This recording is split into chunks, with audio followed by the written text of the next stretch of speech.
ராஜேந்திர பாலாஜி ஒரு முக்கியமான கருத்து சொல்லியிருக்காங்க.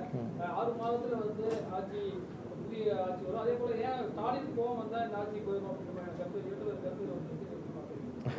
எனக்கு என்னமோ திமுக அதிமுக ரெண்டு கூட்டணிக்கு ஒருங்கிணைப்பாளராக திரு கேடி ராஜேந்திர பாலாஜி அனிதா ராதாகிருஷ்ணன் தான் இருக்க போகிறாங்கன்னு நினைக்கிறேன்.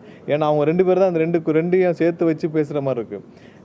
ஸ்டாலின் கோவப்பட்டா இல்லை ஸ்டாலின் கோவப்பட வேண்டும் என்று திரு கேடி ராஜேந்திர பாலாஜி ஆசைப்படுவதும் இல்லை அனிதா ராதாகிருஷ்ணன் பேசுவதும் ரெண்டு பேருடைய கூட்டணிக்கும் திமுக அதிமுக ரெண்டு பேர் கூட்டணியாக இருக்க போகிறதுக்கு இவங்க ரெண்டு பேர் தான் வந்து பிராண்ட் அம்பாசிடராக இல்லை ஒருங்கிணைப்பாளர் இருக்க போகிறாங்கன்னு தெரியல. இவங்க என்ன முயற்சி எடுத்தாலும் இதில் ஒன்றும் அசைய போகிறதில்ல. ஸோ கேடி ராஜேந்திர பாலாஜி அடுத்த உள்ளாட்சி தேர்தலுக்கு வரைக்குமே அவர் வந்து எங்கே இருக்க போகிறான்னு தெரியல. இங்கே சவுத்தில் வந்து அதிமுக எங்கேயுமே வந்து கிளை கழகம் வரை அதிமுகன்ற கட்சியே இல்லாமல் தான் இருக்குது. அதிமுகன்ற கட்சி வந்து அவங்களுடைய மாவட்ட அளவில் தான் இருக்கா தவிர அதுக்கு கீழே யாருமே நிர்வாகிகள் எங்கேயுமே இல்லை. தென் மாநிலங்களில் எங்கேயுமே தென் மாவட்டங்களில் எங்கேயுமே இல்லை. ஸோ அந்த சூழ்நிலை தான் இருக்குது. வேறு எங்கேயுமே உங்களுக்கு கட்சியில் என்ன செய்கிறோன்னு தெரியாமல் ஒவ்வொரு முன்னாள் அமைச்சர்களும் ஒவ்வொரு மேடையை போட்டு ஒரு 10 பேரை வச்சுக்கிட்டு என்ன பேசணும்னு தெரியாமல் ஒவ்வொருத்தரும் பேசிகிட்டு இருக்காங்க. அவங்க பேசுகிறது அவங்களுக்கே புரிஞ்சு பேசுகிறாங்கன்னு தெரியல. ஒவ்வொருத்தரும் நேற்று பார்த்தீங்கன்னா எல்லா முன்னாள் அமைச்சர்களும் சேர்ந்து ஆளுக்கு ஒன்று பேசிகிட்டு இருக்காங்க. ஸோ அவங்க தெரிஞ்சு தான் பேசுகிறாங்களா தெரியாமல் பேசுகிறாங்கன்னு தெரியல. ஸோ அவங்கெல்லாம் ஒருத்தர் சொல்கிறாரு மோடியை கூட்டிகிட்டு வந்து இல்லை பாரதிய ஜனதா கட்சி பார்த்துக்கோங்கன்னு சொல்கிறாரு. ஸோ அவங்க பாரதிய ஜனதா கட்சி பார்த்துக்கிறேன்னு சொல்கிறதுக்கு அதிமுகன்ற ஒரு கட்சி இருக்குது. ஸோ அவங்க வந்து எடப்பாடின்ற ஒருத்தர் வந்து கட்சியில் இருக்காரானே அவங்களுக்கு ஞாபகம் இல்லை.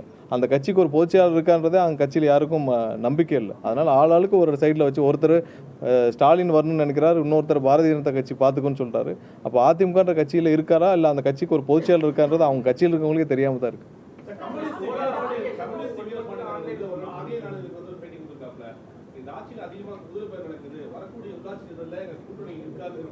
இல்லை குதிரை பேரத்தில் யார் மாட்டியிருக்கான்னு உங்களுக்கு தெரியும். குதிரை பேரத்தில் செந்தில் பாலாஜிக்கு சொந்த நெருங்கிய நபர்கள் கைது செய்யப்பட்டிருக்காங்க. குதிரை பேரம்னா முதல்ல எல்லாரும் புரிஞ்சுக்கணும், யாராவது பணம் கொடுத்து யாரையாவது வாங்க முயற்சி செஞ்சால்தான் குதிரை பேரம். யாராவது ரிசைன்மெண்ட் வராங்கன்னு வச்சுக்கோங்க. ஒரு சில பேர் அந்த கட்சியில் ஸ்டாலினையும் எடப்பாடியும் ஏற்றுக்க முடியாமல், ஸ்டாலின் தலைமையும் எடப்பாடி தலைமையும் ஏற்றுக்க முடியாமல், ரெண்டு பேரும் சேர்ந்து கூட்டணி அமைக்கணும் முயற்சி செஞ்சதை ஏற்றுக்க முடியாமல் ரிசைன் பண்ணிட்டு வெளியே வராங்கன்னா அது பேர் குதிரை பேரம் கிடையாது. அவங்களுடைய தனிப்பட்ட முடிவு. குதிரை பேரத்தில் கைது செய்யப்பட்டது செந்தில் பாலாஜியும் அவர் கூட இருந்த நபர்களும் 8 பேர். அது சம்மந்தப்பட்ட 50 லட்சத்துக்கு மேலே ஹவாலா பணம் மாட்டியிருக்கு. ஸோ அது சம்மந்தமான அடுத்த கட்ட ஒவ்வொரு என்கொயரியும் போயிட்டு இன்றைக்கி கூட 4 பேர் அதிகமாக விசாரணை செய்யப்பட்டிருக்காங்கன்னு சொல்லி செய்திகளில் பார்த்தோம். குதிரை பேரம்னா எல்லாரும் புரிஞ்சுக்கணும், யாராவது காசு கொடுத்து வாங்க முயற்சி செய்தால்தான் குதிரை பேரம். யாராவது வந்து ரிசைன்மெண்ட் வராங்கன்னா யாரையும் இங்கே நாங்கள் அழைக்கவில்லை, யாரையும் வந்து நீங்கள் வாங்கன்னு சொல்லவில்லை. அந்தந்த தலைமையில் எடப்பாடியும் ஸ்டாலினையும் நம்பாமல் வெளியில் வர்றவங்களுக்கு நம்ம வெளியில் வந்து ரிசைன்மெண்ட் வரவங்களுக்கு என்ன ஆப்ஷன் இருக்கும்? அவங்க வந்து கட்சியில் சேர்றவங்களும் யாரும் சேர முடியாதுன்னு சொல்ல முடியும்.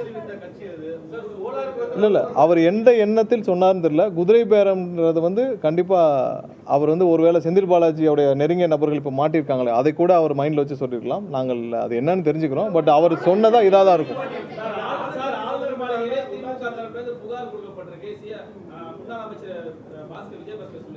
இல்லை திமுக தரப்பில் வேறு என்ன செய்ய முடியும்? அவங்க வந்து இப்போ ஆளுநருக்கு கடிதம் எழுதுறாங்க, சிபிஐக்கு கடிதம் எழுதுறாங்க. ஏன் ஆர்எஸ் பாரதிக்கு தெரியாதா? சிபிஐக்கு கடிதம் எழுதுனா சிபிஐ வந்து விசாரிக்குமா?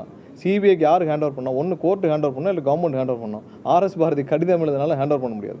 அது எப்படி ஹேண்டில் பண்ணது தெரிஞ்சுட்டு தான் சும்மா டைம் பாஸுக்கு எழுதிட்டு இருக்காரு ஆர்எஸ் பாரதி. என்ன அறிவாலயத்தில் உட்காந்து சும்மா இருக்கிறார்ல, ஏதாவது என்ன செஞ்சீங்கன்னு 4 பேர் கேட்டிங்கன்னா கடிதம் எழுதுனேன்னு சொல்லணும்ல. ஸோ அது மாதிரி 4 பேர் இருக்கவங்களுக்கு போய் நம்ம தினமும் பெருசாக ரெஸ்பாண்ட் பண்ண வேண்டாம்.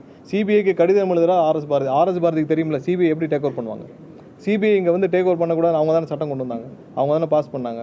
ஆர்எஸ் பாரதி தெரியாதா சிபிஐ எப்படி டேக் ஓவர் பண்ணுவாங்க, இல்லை யார் ஹேண்ட் ஓவர் பண்ணணும் சிபிஐக்குன்னு சொல்லிட்டு? அப்புறம் எதுக்கு சிபிஐ கடிதம் எழுதுறாரு? அந்த கடிதம் என்ன ஆகும்னு சிபிஐக்கு தெரியாதா? ஸோ அதனால் இது மாதிரி ஒரு 4 பேர் இருக்காங்க அறிவாலயத்தில். ஸோ சும்மா இருக்கிறதுனால ஏதாவது எழுதுவாங்க, அதை நம்ம பெருசாக எடுத்துக்கவே வேண்டாம். இல்லை கவர்னர் என்ன செஞ்சிருவார்? கவர்னர்கிட்ட போய் இவங்க கொடுக்குறாங்க. கவர்னருக்கு எல்லாமே தெரியும்ல. இதே இதில் செந்தில் பாலாஜியும் அவர் சம்மந்தப்பட்ட ஆட்களும் பர்ச்சேஸ் பண்ண 8 பேர் அரெஸ்ட் பண்ணாங்களே, அது தெரியாதா இருக்கும்? ஸோ கண்டிப்பாக இங்கே வந்து என்ன நடக்குதுன்னு எல்லாருக்கும் தெரியும், மக்களுக்கு தெரியும், எல்லாருக்கும் தெரியும். யார் பர்ச்சேஸ் பண்ண முயற்சி செஞ்சாங்க தெரியும், யார் இங்கே வந்து விலைக்கு வாங்க எங்களுடைய எம்எல்ஏக்கள் விலைக்கு வாங்க முயற்சி செஞ்சாங்க தெரியும். இப்போ வரைக்கும் சொல்கிறோம் அந்த முயற்சியில் தான் இருக்காங்க. ஸ்டாலின் சம்மந்தப்பட்ட முன்னாள் முதல்வர் ஸ்டாலின் சம்மந்தப்பட்ட நபர்களும் எடப்பாடி சம்மந்தப்பட்ட நபர்களும் இந்த முயற்சியிலே தான் இருக்காங்க. ஸோ அதனால் இவங்க சும்மா அதை டைவெர்ட் பண்ணுறதுக்கு ஏதோ பண்ணுறாங்க, அதுக்கு நம்ம பெருசாக இடம் கொடுக்கலாம்.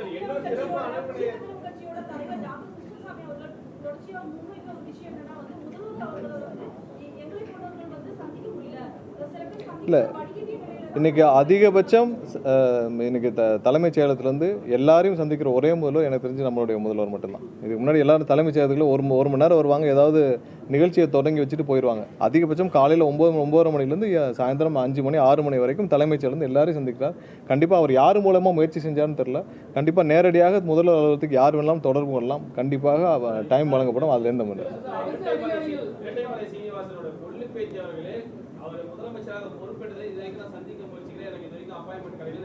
இல்லை, அதான் சொல்கிறேனே, நீங்கள் எல்லாம் பத்திரிகையாளர் இருக்கீங்க.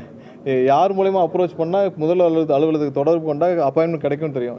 தினமும் முதல்வர் எல்லாரையும் சந்திச்சுட்டு தான் இருக்கிறார். உங்களுக்கு தெரியும் யாரை சந்திச்சுட்டு இருக்காங்கன்னு. அதில் ஒரு சில பேர்கள் அவங்க தொடர்பு கொள்ள முடியாமல் இல்லை யாரை மூலமாக தொடர்பு கொள்ள தெரியாமல் இருக்கலாம். பட் அவங்களுக்கு கண்டிப்பாக முதல்வர் அலுவலகத்துக்கு தொடர்பு கொண்டால் கண்டிப்பாக அப்பாயின்மெண்ட்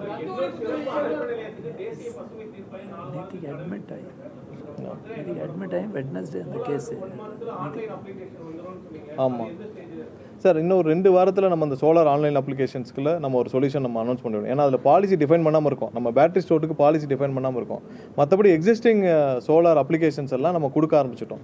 ஏன்னா எங்கெங்கெல்லாம் லோட் ஃப்ளோ ஸ்டடி பண்ணியிருக்காங்க அங்கெல்லாம் லோடு அவைலபிளாக இருக்கா இல்லை எல்லாம் இருக்கா. ஏன்னா முன்னாடி நிறைய அப்ளிகேஷன்ஸு கொடுத்து வச்சுருந்தாங்க. அதெல்லாம் லோட் ஃப்ளோ ஸ்டடி கிளியராக பண்ணி எங்கெங்கெல்லாம் அவைலபிள் இருக்கோ அதுக்கு தக்கன கொடுக்க ஆரம்பிச்சிட்டாங்க.